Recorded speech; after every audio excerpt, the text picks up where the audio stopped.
नमस्कार. मधुरम चॅनलमध्ये तुम्हा सगळ्यांचं पुन्हा एकदा स्वागत.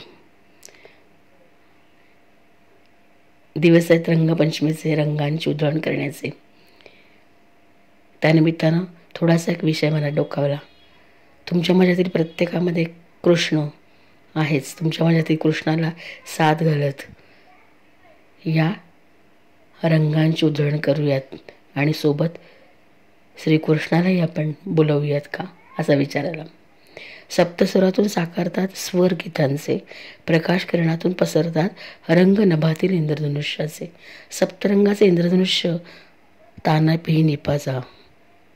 पण थोडा वेगळा विचार, आत्मविश्वास, नेतृत्व, सात्विकता, समृद्धी, निरागसता, शांतता याचं प्रतीक म्हणजे हे इंद्रधनुष्य. तुमच्या माझ्यातील या कृष्णाला साथ घालेल, जास्त आवडेल. पंचमहाभूतातील मृदा म्हणजे माती घेऊनच येतं रूप रंगांचं. नैसर्गिक प्राकृत परंपरेचे हे रंग उधळतात, रंग स्वभावांचे उलगडतात मनाला.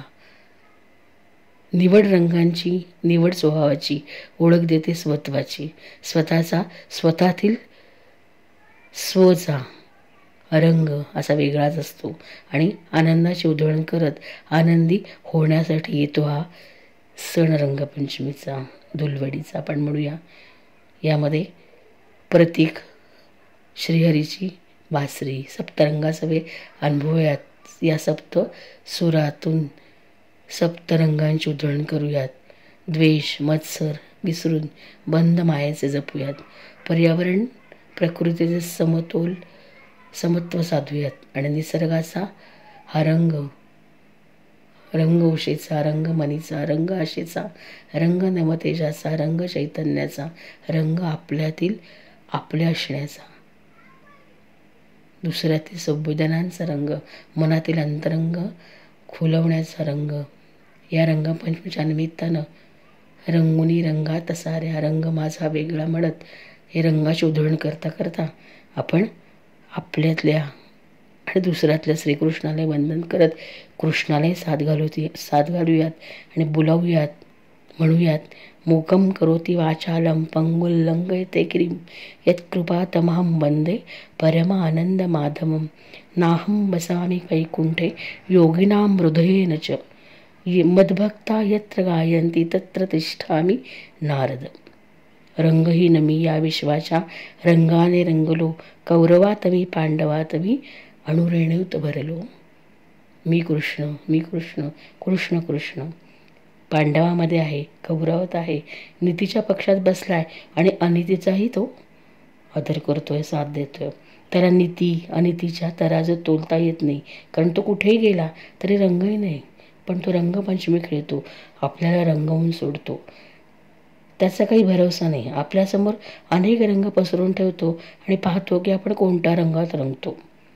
अशा कृष्णाला ओळखतोच आपण. बासरीतले सूर अजून रंग भरतात, म्हणून आपण मगाशीच बोललो की प्रत्येक सूर बासरीचे रंगपंचमीची ओळख अजून दृढ करतात. आपण कोणत्या रंगात रंगतो अशा कृष्णाला ओळखतोच आपण. बासरीतले सूर अजून रंग भरतात आणि अशा कृष्णाविषयी त्याला परत बोलवताना कारण रामकृष्ण यामध्येच बसली आपली संस्कृती.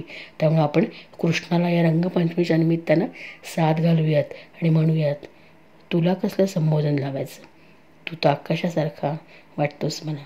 आकाश कसं सतत माथ्यावर असतं, आपण जिथे जाऊ तिथे सोबत करतं, पण त्याचा निळा रंग बोटावर नाही घेता येत ना. खरं म्हणजे तुझं नाव घेतल्यावर तू मानवी रूपात डोळ्यासमोर येतच नाहीस. आधी येते ती आकाशाची गडद निळाई आणि मग त्या मागोमाग लहरत येते मोरपीस, तुझं मोरपीस. तुझ्या इतका मानवी जीवनात मिसळलेला कुठलाच देव नाही. प्रत्येकानं तू समरसून जगलास आणि वेळेताच ते नातं त्यागूनही मोकळा झालास कृष्ण. कधी परत वळून बघितलंस का रे मागे? तुझ्या मागे त्या माणसांचं काय झालं असेल तुझ्याशिवाय? तुझं सगळंच अतर्क. तू प्रचलित नियम मोडलेस, गोपिकांची छेड काढली, सुदामा, अर्जुन, उद्धव यांचा मित्र होतास, पण द्रौपदीचा सुद्धा सखा झालास. हे सुंदर ना तू भारतीय स्त्रीला दिलेस. बाईचा मित्र ही संकल्पनाच नव्हती तुझ्या आधी आपल्याकडे. तो स्त्रीचा पिता, पती किंवा पुत्र असावा अशी आपली समाजाची रीत होती. विवाहित राधेचा प्रियकर झालास. अगदी प्रेमाचं प्रतीक म्हणून नाव घेताना राधेचं नाव तुझ्या आधी येतं. पुढे अष्टनायकांचा पती झालास तर जरासंधाच्या तावडीतून सोडवलेल्या 16 सहस्त्र स्त्रियांना अभय दिलंस. तुझ्यानंतरही अनेक वर्षांनी सूरदासाने तुझं बालपण त्यांच्या पदातून मांडलं. मीरेनं तुला नटसागर गिरधरी म्हणत साथ घातली.